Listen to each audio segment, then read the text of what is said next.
విజయవాడలో ఎప్పుడూ జరగని విధంగా మీ బిడ్డ ప్రభుత్వంలో ఈ 5 సంవత్సరాల కాలంలో ఎప్పుడూ జరగని విధంగా, ఎప్పుడూ చూడని విధంగా దాదాపుగా 400 కోట్ల పైసలకు ఖర్చు పెట్టి అంబేద్కర్ పార్కును కూడా మీ అందరి కళ్ళ ఎదుటనే ప్రారంభించడము, ఫౌండేషన్ స్టోన్ వేయడము, ప్రారంభించడము రెండూ కూడా జరిగిన ఘటనలు కూడా చూశారు. అదే రకంగా ఇంతకుముందు విజయవాడ ఇంటర్నేషనల్ ఎయిర్పోర్ట్కి ఇంతకుముందు పోవాలి అని అంటే ఒక్క ఫ్లైఓవర్ కూడా పూర్తి కాని పరిస్థితి నుంచి ఈరోజు ఈ 58 నెలల కాలంలోనే ఆ పెండింగ్లో ఉన్న ఫ్లైఓవర్ పూర్తి చేయడమే కాకుండా మరో 2 ఫ్లైఓవర్లు కూడా ఇప్పుడు అదే రోడ్లోనే కనిపిస్తుంది. కనకదుర్గమ్మ ఫ్లైఓవర్ కనకదుర్గమ్మ ఫ్లైఓవర్ కూడా కలుపుకుంటే ఇంకొక ఫ్లైఓవర్.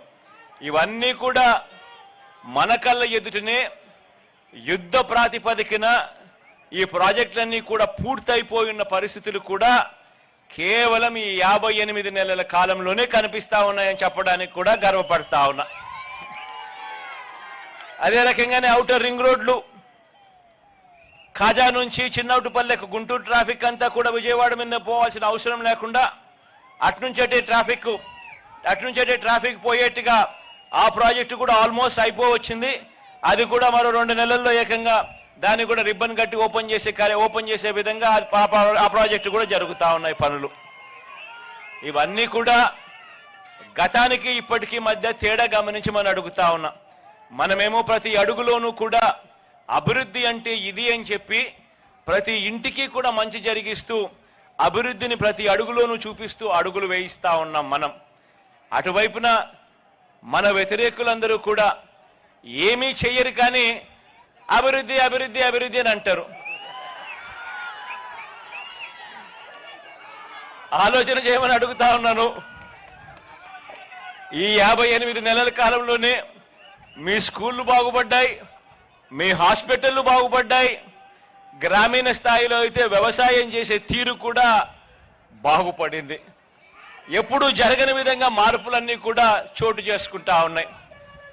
ఎప్పుడూ చూడని విధంగా వాలంటీర్ల వ్యవస్థ, సచివాలయం వ్యవస్థ మన ఇంటికి వచ్చి మన ఇంట్లో ఉన్న ప్రతి అక్క చెల్లెమ్మను, ప్రతి అవ్వాతాతను, ప్రతి అన్నా తమ్ముడిని కూడా ఆప్యాయంగా ఒక చెల్లెమ్మలా, ఒక తమ్ముడిలా పలకరిస్తూ మంచి చేసే కార్యక్రమం ఏ ఒక్క రూపాయి కూడా లంచం లేకుండా, వివక్ష లేకుండా జరిగిస్తా ఉన్న పరిస్థితులు కూడా కేవలం ఈ 58 నెలల కాలంలోనే మాత్రమే జరుగుతా ఉన్నాయన్నది కూడా గమనించమని కోరుతా ఉన్నా.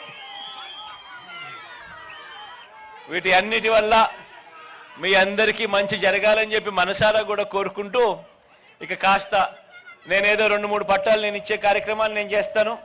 ఆ తర్వాత మీ ఏరియాలకు వచ్చి మీ ఏరియాలలో ఎవరెవరైతే పట్టాలు ఇవ్వాలనో శ్రీను ఒక ఏరియాలోకి, అవినాష్ తన ఏరియాలోకి,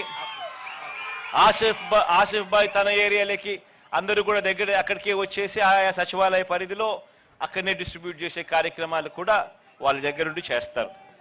అందరికీ కూడా మంచి జరగాలని మరోసారి దేవుని దయ మీ అందరి చల్లని దీవెనలు ఎల్లకాలం ఉండాలని ప్రార్థిస్తూ సెలవు తీసుకుంటా ఉన్నాను. గౌరవ రాష్ట్ర ముఖ్యమంత్రి వర్యులకు హృదయపూర్వక ధన్యవాదాలు. ఇప్పుడు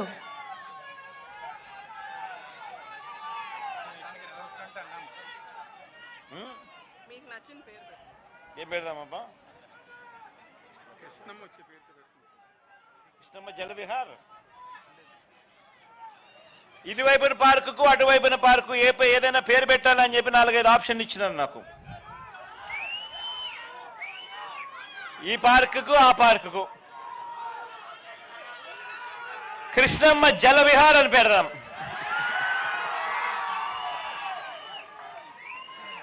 థ్యాంక్ యూ తల్లి, థ్యాంక్ యూ.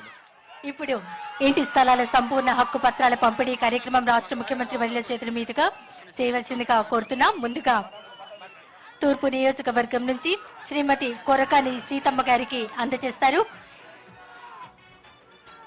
ఇంటి స్థలాల సంపూర్ణ హక్కు పత్రాల పంపిణీ కార్యక్రమం ముందుగా తూర్పు నియోజకవర్గం నుంచి శ్రీమతి కొరకాని సీతమ్మ గారికి అందజేస్తున్నారు.